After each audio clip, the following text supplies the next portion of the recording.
Salut à tous et bienvenue dans ce nouvel épisode de Vlogmas. C'est l'épisode 3 déjà, donc si vous tombez sur cette vidéo, sachez que vous avez déjà 2 épisodes de retard. Vlogmas, c'est un calendrier de l'avant version YouTube, donc vous aurez une vidéo sur la chaîne, une vidéo par jour pendant 25 jours. Donc j'ai appelé ça Vlogmas parce que c'est le nom, mais à vrai dire on pourrait plus l'appeler Vidéomas parce que les vlogs, j'ai trouvé que ça limite, et faire des vlogs tous les jours, c'est pas très intéressant. Je préfère vous partager des sujets plus intéressants comme celui-ci notamment. Donc aujourd'hui je vais vous parler du négatif que m'a apporté la musculation dans ma vie, parce que je vous ai toujours partagé le positif, toujours. Les performances, le physique, les compétitions, les photos d'enfer, etc. Mais je vous ai, comme je vous ai dit, jamais partagé le négatif. Pourtant je pense qu'il a tout autant de place dans le partage que le positif, voire peut-être même un peu plus. Donc je vais essayer de m'ouvrir à vous aujourd'hui sur ce sujet qui aurait pu me gêner à un moment dans ma vie, que ce n'est plus absolument pas le cas, parce que déjà j'en ai pas de problème. mais c'est assez délicat, peu de monde en parle, donc je me suis dit que ça pourrait vous intéresser dans cette vidéo du jour. Donc aujourd'hui on va parler, vous l'avez vu dans le titre, dans la vidéo, la relation amour-haine de la libido et du physique, du six-pack. Cette relation, cette haine a commencé assez tôt dans mon parcours, sachant que dès ma première année, maintenant que j'y pense, j'ai été victime un peu de ce phénomène. Ah oui, je tiens à mentionner que cette vidéo, vous aurez pas ou peu de cuts et vous n'aurez pas d'image sur l'écran. Donc si jamais vous êtes chez vous, vous pouvez continuer vos activités, monter le son et écouter cette histoire. Donc ça a commencé à ma première année au Japon, où j'ai commencé la musculation plus ou moins au Japon, et j'étais encore très ignorant sur le sujet, et donc je pensais encore que les glucides à outrance c'était propice à la prise de gras, donc je mangeais très peu glucidique, et je mangeais très protéiné, parce qu'on n'était pas loin du je mange plus protéiné pour prendre plus de muscle. Oui, j'en étais là, désolé. Et c'était une époque où j'étais également très actif, donc je faisais mes séances de musculation, hein, comme tout le monde. J'étais également serveur et je marchais beaucoup dans Tokyo pour aller un peu partout, parce que j'ai jamais été fan des transports en commun. Donc je me suis retrouvé avec une dépense phénoménale et un apport calorique très bas. Donc heureusement j'étais complètement débutant, donc même si je mangeais rien, j'arrivais à progresser, mais je me suis retrouvé très sec. Et du coup, sans m'en rendre compte, j'ai commencé à avoir des problèmes, j'imagine, de libido. Sachant que j'ai toujours été fit selon les critères dans mon adolescence, etc. Parce que j'ai toujours été très sportif, mais j'ai jamais été sévèrement sec, quoi. Quand tu fais du tennis, quand tu fais du foot, etc. T'es pas non plus un Shredder, tu peux être un peu dessiné même si t'es adolescent, mais t'es pas cut, ripped and jacked. Donc du coup c'est la première fois que j'ai expérimenté ça, donc je savais absolument pas que c'en était la cause. Pour moi c'est que j'avais trop de trucs dans mon esprit, entre le taf, la musculation, la fatigue nerveuse, etc. Mais c'était ma première rencontre avec ce problème qu'est la libido et les abdos. Donc j'avais un physique déjà très dessiné, j'ai énormément progressé au début parce que j'étais très investi dans la musculation, mais on peut dire que ça m'a coûté une bonne partie de bonheur dans ma relation amoureuse à l'époque. Première rencontre avec ce problème. Par contre, là, on va partir un peu plus loin dans le temps, aux alentours de l'année 2014, où bon là j'étais de retour en France. En 2014, c'était ma période power bodybuilding, donc j'avais une grosse demande nerveuse à l'entraînement pour le premier mouvement et une grosse demande énergétique pour la suite, et nerveuse bien sûr, avec un volume un peu plus élevé.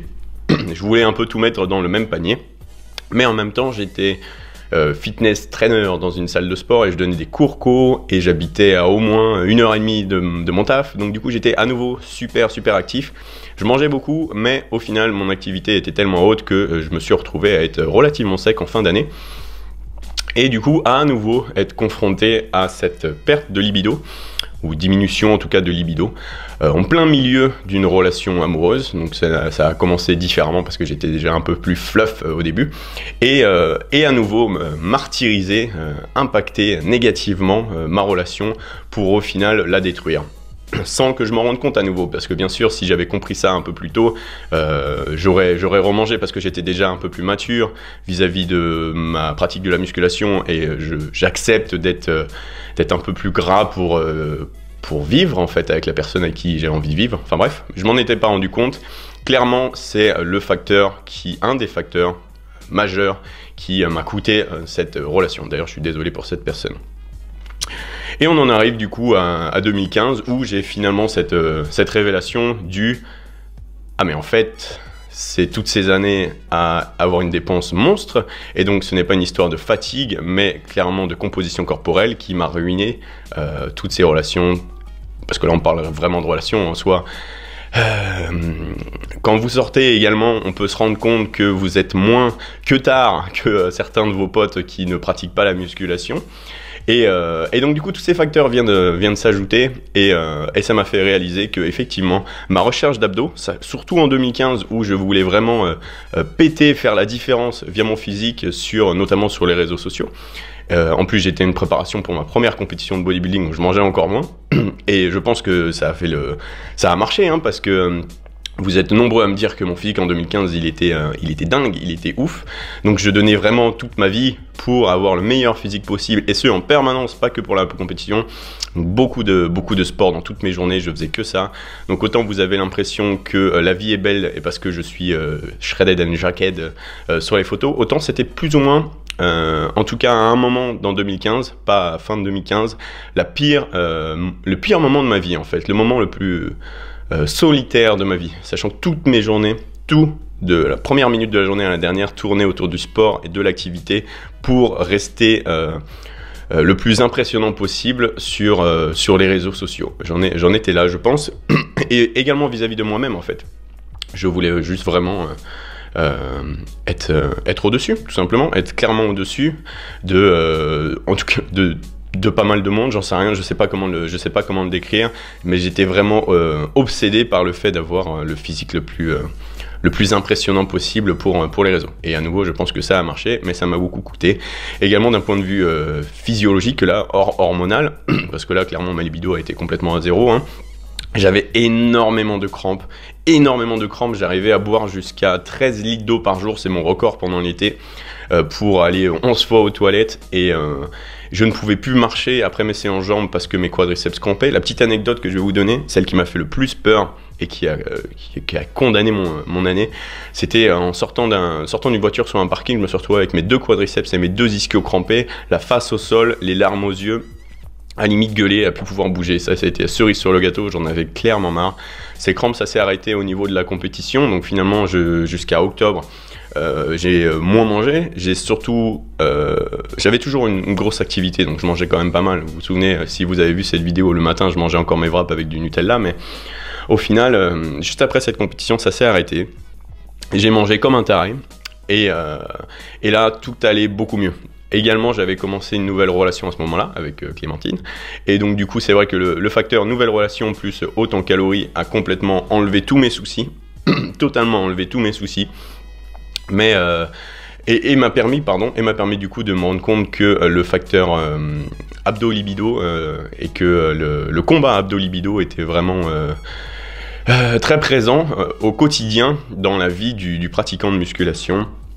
Et que ça peut être un gros problème et voire un gros traumatisme pour pas mal de jeunes, surtout notamment maintenant avec la surprésence des abdos sur les réseaux sociaux, sachant que il faut penser que les personnes que vous voyez vraiment écorchées, sans aide en tout genre chimique, ont probablement une vie amoureuse sexuelle proche du néant, parce que ça ne va absolument pas ensemble.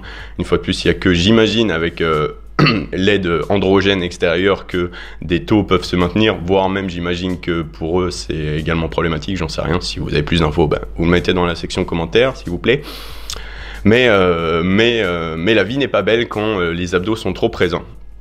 Donc je vous recommande grandement, si jamais vous voulez réaliser quelque chose d'un point de vue physique, d'un point de vue composition corporelle proche de la compétition, que ça représente 5% de votre aventure musculation, mais que le reste du temps vous restez au-dessus, voire environ 15% de body fat pour vivre pleinement votre vie, mais également pour récupérer hormonalement, pour récupérer articulairement, et pour ne pas imposer un peu votre style de vie aux gens autour de vous, parce que là il s'agit vraiment de condamner toute la famille juste pour le fait d'avoir des abdos. Bon, c'est quelque chose qui vient, c'est une réflexion qui vient un peu plus tard, parce que j'imagine qu'à un moment on se dit tous que je veux des abdos, je m'en fous, mais je peux vous assurer que quand vous vous rendez compte que vous écrasez un peu tout le monde avec votre passion autour de vous, vous commencez à relativiser et à vous dire que les abdos c'est bien, mais vivre pleinement, c'est cool aussi. Donc maintenant, un de mes repères en dehors de la compétition, c'est justement ce facteur libido. Si je sens qu'elle commence à partir en vacances, j'augmente directement les calories, je me fiche de voir du voile, je me fiche de voir des poignées d'amour, ce que j'ai rarement eu au final sur mon physique. Tant que je suis pleinement heureux, épanoui, etc., autant dans mon couple que dans la vie. Et je vous recommande grandement de faire la même. Dites-vous à nouveau que toutes les personnes que vous voyez écorchées sur les réseaux sociaux, probablement que leur vie sexuelle est proche du néant, si ce n'est inexistante, et que même s'ils vous partagent des mots comme alpha, aou aou, probablement qu'ils sont très seuls dans leur vie et potentiellement très tristes également. Et c'est pas quelque chose que je vous recommande, les gars. Voilà, c'était mon histoire sur la libido et les abdos, le combat au quotidien au final. Quelque chose qui n'est pas si simple que ça à gérer. Je suis persuadé que un bon grand nombre d'entre vous vont pouvoir s'identifier à cette vidéo. Vous pouvez éventuellement partager sur le sujet, ça me ferait plaisir de lire vos histoires, mais je peux comprendre également que ce sujet est assez délicat. N'oubliez pas également que c'est l'internet, que rien ne disparaît sur l'internet, donc ne vous étalez pas trop sur le sujet. Mais éventuellement, si vous pouvez partager quelques astuces ou autres pour justement aider un maximum de monde dans la section commentaire, je vous invite grandement à le faire. Merci à tous d'avoir visionné la vidéo, j'espère qu'elle vous a plu. Si c'est le cas, je vous invite à déposer un like sur la vidéo, bien sûr à vous abonner à la chaîne pour manquer aucune des vidéos. Enfin, j'imagine que vu la fréquence que je vais avoir au mois de décembre, vous allez les voir mes vidéos. Il y a intérêt qu'avec cet algorithme pourri là, mes vidéos sortent sur vos recommandations. Et moi je vous dis à demain, bien sûr pour l'épisode 4 de Vlogmas. Merci à tous les gars, merci à tous de me suivre pendant ce Vlogmas. C'est un grand plaisir d'échanger avec vous quotidiennement sur ces vidéos, sur cette plateforme. Et je vous dis à demain pour la prochaine vidéo. Peace out.